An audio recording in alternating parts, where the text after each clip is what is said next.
Pemberontakan Republik Maluku Selatan atau RMS terjadi pada 25 April 1959 yang dipimpin oleh Chris Sumokil, mantan Jaksa Agung Negara Indonesia Timur. Pemberontakan ini berpusat di kota Ambon dan pulau sekitarnya seperti Pulau Seram. Nah, yang kedua, latar belakang RMS atau Republik Maluku Selatan. Didirikannya NKRI menimbulkan respon dari masyarakat Maluku Selatan saat itu. Seorang mantan Jaksa Agung Negara Indonesia Timur, Mr. Dr. Christian Robert Stephen Soumokil, memproklamirkan berdirinya RMS pada tanggal 25 April 1950. Hal ini merupakan bentuk penolakan atas didirikannya NKRI. Soumokil tidak setuju dengan penggabungan daerah-daerah negara Indonesia Timur ke dalam wilayah kekuasaan Republik Indonesia. Dengan mendirikan RMS, ia mencoba untuk melepas wilayah Maluku Tengah dan NIT dari Republik Indonesia Serikat.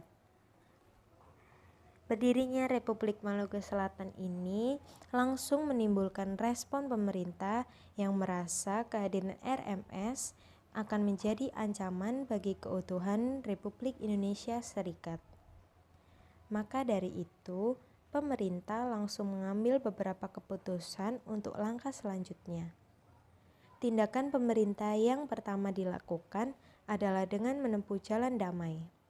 Dr. J. Leimena dikirim oleh pemerintah untuk menyampaikan permintaan berdamai kepada RMS, tentunya membujuk agar tetap bergabung dengan NKRI. Tetapi, langkah pemerintah tersebut ditolak oleh Soumokil. Justru ia malah meminta bantuan, perhatian, juga pengakuan dari negara lain, terutama dari Belanda, Amerika Serikat, dan Komisi PBB untuk Indonesia. Ditolaknya mentah-mentah ajakan pemerintah kepada RMS untuk berdamai, membuat pemerintah Indonesia memutuskan untuk melaksanakan ekspedisi militer.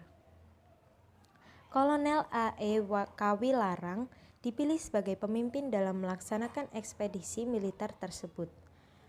Mengapa ia? Karena beliau adalah Panglima Tentara dan Teritorium Indonesia Timur. Ia dirasa sangat mengerti dan paham betul bagaimana kondisi Indonesia di wilayah timur. Akhirnya kota Ambon dapat dikuasai pada awal November 1950. Akan tetapi, ketika melakukan perebutan benteng New Victoria, Letnan Kolonel Slamet Riyadi gugur dalam pertempuran. Namun, perjuangan gerilya kecil-kecilan masih berlanjut di Pulau Seram sampai 1962.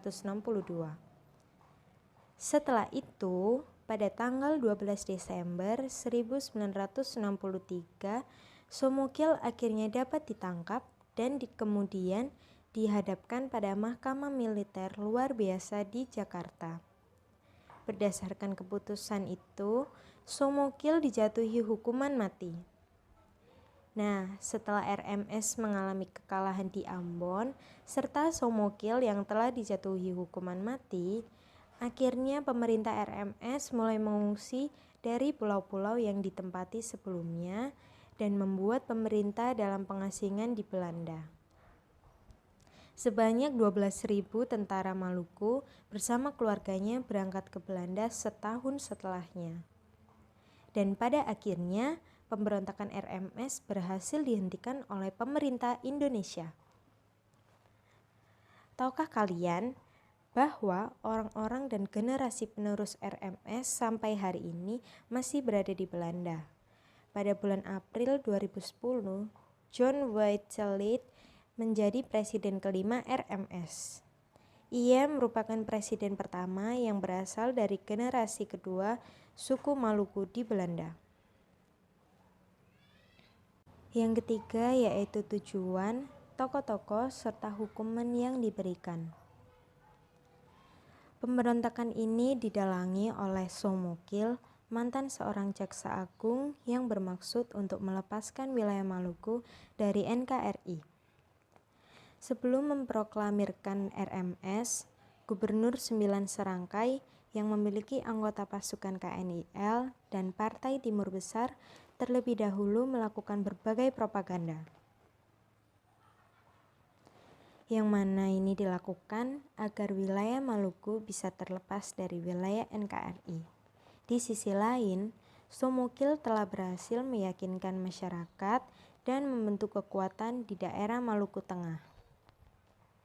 Sementara itu, orang-orang yang tidak mendukung Republik Indonesia Serikat dan menyatakan mendukungnya akan diancam dan dimasukkan ke dalam penjara. Akhirnya, pada tanggal 25 April 1950, RMS berhasil diproklamirkan. Kala itu yang menjadi presiden ialah J.H. Manuhutu dengan Perdana Menterinya Albert Fay-Rizal.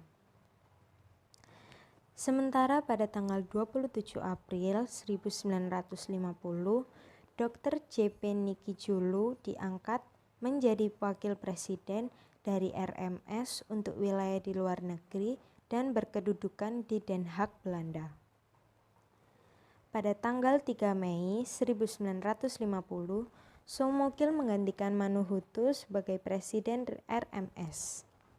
Dan pada tanggal 9 Mei 1950 dibentuk Angkatan Perang RMS atau APMRS yang dipimpin oleh Panglima Sersan Mayor KNIL D.J. Samson. Sedangkan untuk Kepala Staf dipimpin oleh Sersan Mayor Patiwale dan beberapa anggota staf lainnya adalah Sersan Mayor Ai Pasa, Sersan Mayor Peter, dan Sersan Mayor Kastanja. Untuk sistem pengangkatan atau kenaikan jabatan menggunakan sistem KNIL. Pada tahun 1952, Presiden Maluku Selatan atau J.H. Manuhutu berhasil ditangkap, sementara pemimpin RMS lainnya berhasil melarikan diri ke Belanda. Tokoh-tokoh yang berhasil ditangkap pun mendapat sanksi hukuman sebagai berikut. Dr. T.A. Patirajawane menjabat sebagai Menteri Kesehatan dijatuhi hukuman selama 3 tahun. J.H. Manuhutu, Presiden RMS, dan P.H. Peters sebagai Menteri Perhubungan dijatuhi hukuman selama 4 tahun. D.J. Gaspers sebagai Menteri Dalam Negeri, Ibrahim Oharila sebagai Menteri Pangan, dan J.B. Patirajawane sebagai Menteri Keuangan dijatuhi hukuman selama 4,5 tahun. Albert Fay-Rizal sebagai Perdana Menteri Dalam Negeri dijatuhi hukuman 5 tahun. G.G.H. Apitulei, Menteri Keuangan, J.S.H. Norimarna, Menteri Kemakmuran, dan D.Z. Pesuwariza menjabat sebagai Menteri Penerangan dijatuhi hukuman selama 5,5 tahun. Tenusi menjabat sebagai Kepala Staf Tentara RMS dijatuhi hukuman selama 7 tahun. Dan D.J. Samson sebagai Panglima Tertinggi Tentara RMS dijatuhi hukuman paling lama yaitu 10 tahun. Nomor 4. Ceritakan kembali peristiwa Republik Maluku Selatan dari sudut pandang kalian. Untuk saya sih, proklamasi Maluku Selatan pada umumnya bisa dikatakan tidak terlalu mengejutkan karena hal itu memang sudah dapat diduga lebih dahulu dengan melihat sikap yang reaksioner dari beberapa orang pemimpin rakyat di sana. Apalagi di sana ada orang-orang yang memang menolak nasional Indonesia ya. Makanya mereka menggambar-gambarkan rakyat Maluku untuk melepaskan diri dari Kesatuan Republik Indonesia. Lalu dari sana juga hal itu juga bisa terjadi karena di dalam suasana politik di Indonesia pada waktu itu Terlebih di Indonesia Timur memiliki perbedaan paham antara paham otoritaris dengan paham federalis. Apalagi juga mengingat bahwa penjelasan perjuangan kemerdekaan bangsa Indonesia itu kurang atau tidak diberikan ke Indonesia Timur, sehingga mereka dengan mendadak harus menghadapi peristiwa politik yang baru. Sehingga mestinya sih sebelumnya pemerintah juga sudah memberitahukan sih tentang penjelasan perjuangan kemerdekaan Indonesia ke bagian Indonesia Timur, sehingga tidak ada lagi orang-orang yang menggembiarkan masyarakat sekitarnya untuk melakukan gerakan separatisme. 5. Bagaimana dampak dari peristiwa tersebut? Nah, peristiwa RMS memiliki dampak, baik dampak positif maupun dampak negatif. Apa saja itu? Yang pertama, dampak positif. Adanya pemberontakan RMS pastinya membuat masyarakat, terutama masyarakat Maluku, kembali sadar akan pentingnya kesatuan bangsa. Pengembalian pedoman atau orientasi adat istiadat serta budaya Maluku pada masyarakat setempat menyadarkan masyarakat Maluku akan pentingnya dan kokohnya adat istiadat dan juga kebudayaan Maluku itu sendiri. Yang kedua, dampak negatif. Dibandingkan dengan dampak positif, RMS lebih banyak memberikan dampak negatif, terutama bagi negara Indonesia. Beberapa dampak tersebut diantaranya seperti A. Jatuhnya korban jiwa dan kerusakan material. Mengapa bisa demikian? Pemberontakan yang terjadi menimbulkan kericuhan yang mana memakan banyak korban, baik dari anggota RMS maupun dari pihak pemerintah Indonesia. Belum lagi dengan banyaknya fasilitas negara maupun masyarakat yang menjadi rusak karena pemberontakan RMS. B. Hubungan antar kelompok di Maluku terganggu. Mengapa?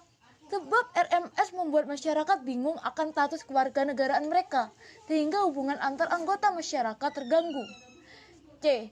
Mengancam stabilitas NKRI. Terbentuknya RMS memberikan ancaman dan juga ketidaknyamanan bagi Indonesia, di mana pada masa itu sedang dalam proses kembali dari RIS ke NKRI. Yang D. Migrasi besar-besaran ke Belanda. Mengapa? Sebab pemberontakan RMS dihentikan, menyebabkan adanya migrasi besar-besaran oleh mantan serdadu KNIL dan juga para pendukung RMS ke Belanda. E. Berpindahnya pemerintahan RMS ke Belanda dan juga adanya anggapan bahwa Belanda juga ikut andil dalam pembentukan dan pemberontakan RMS, menyebabkan pengaruh pada hubungan antara Indonesia dan Belanda terutama pada masa itu. F. Terjadinya aksi terorisme di Belanda. Mengapa? Aksi terorisme tersebut merupakan suatu reaksi RMS terhadap pemerintah Belanda yang tidak mau membantu RMS. Beberapa aksi terorisme yang sempat dilakukan seperti percobaan pembunuhan Duta Besar Indonesia di Belanda pada tahun 1970. 6. Apakah ada dampak yang masih bisa dirasakan hingga sekarang? Jika tidak, beri alasan. Jika iya, jelaskan. Baik, untuk zaman sekarang, dampak tersebut tidak bisa kita rasakan lagi, sebab masyarakat Indonesia sudah sadar akan pentingnya bersatu. Namun, pada tahun 2002, terjadi pengibaran bendera RMS di wilayah Indonesia, tepatnya di wilayah Maluku. Kejadian tersebut tentunya mengganggu dan juga mengancam persatuan NKRI, yang kemudian menyebabkan 23 orang ditangkap oleh aparat kepolisian Indonesia. Pengibaran bendera RMS di Maluku masih terus berlanjut hingga tahun 2004, sehingga menyebabkan adanya penangkapan dan juga konflik yang terjadi antara aktivis RMS dan NKRI. Nomor 7. Hal positif apa yang bisa kita ambil dari peristiwa RMS? Untuk menurut saya sih, yang pertama adalah diperlukannya kesadaran diri untuk tiap warga negara Indonesia untuk tetap menjaga kesatuan Republik Indonesia. Karena dengan adanya kesatuan, NKRI tetap bisa berdiri kokoh. Kita sendiri juga tahu Indonesia sudah terdiri dari berbagai banyak pulau, adat istiadat, beragam ras, dan lain-lain. Pastilah Indonesia itu sebenarnya tingkat untuk terjadinya separatisme merupakan tingkat presentase yang paling tinggi sebenarnya, karena terdiri dari berbagai ras itu yang berbeda pendapat dan lain-lain. Oleh sebab itu setiap warga negara Indonesia harus sadarlah untuk tetap bersatu, walaupun kita berbeda ras atau apa, kita tetaplah warga negara Indonesia. Oleh sebab itu kita tetap harus menjaga kesatuan Indonesia agar negara Indonesia tetap berdiri. Apalagi dengan berbagai budaya, adat istiadat dan lain-lain, itu sendiri merupakan ciri khas negara Indonesia sendiri. Bahkan kita mestinya bangga bahwa negara kita punya berbagai bahasa daerah, tari tradisional, budaya dan lain-lain. Kita harus bangga akan hal itu dan kita harus bisa menjaganya. Saling toleran antar budaya, agama dan ras lainnya. Yang kedua, bisa dijadikan bahan pelajaran untuk pemerintah agar lebih memperhatikan semua daerah tanpa membeda-bedakan, sehingga tidak ada daerah yang berpikir untuk melakukan separatisme. Pesan moral yang dapat kita petik dari peristiwa tersebut adalah 1. Kita harus bisa saling menghargai antar umat beragama. 2.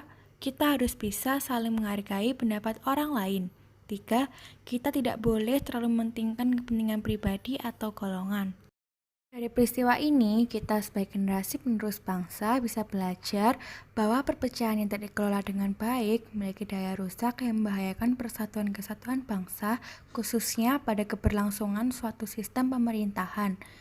Dari peristiwa ini juga kita bisa mengambil hikmah bahwa persatuan kesatuan di Indonesia harus diwujudkan pemerintah dengan melaksanakan pembangunan yang merata di seluruh wilayah Indonesia dan tidak hanya terpusat di Jawa. Bye guys, jangan lupa like, komen, dan subscribe. Thank you. Sekian dan terima kasih.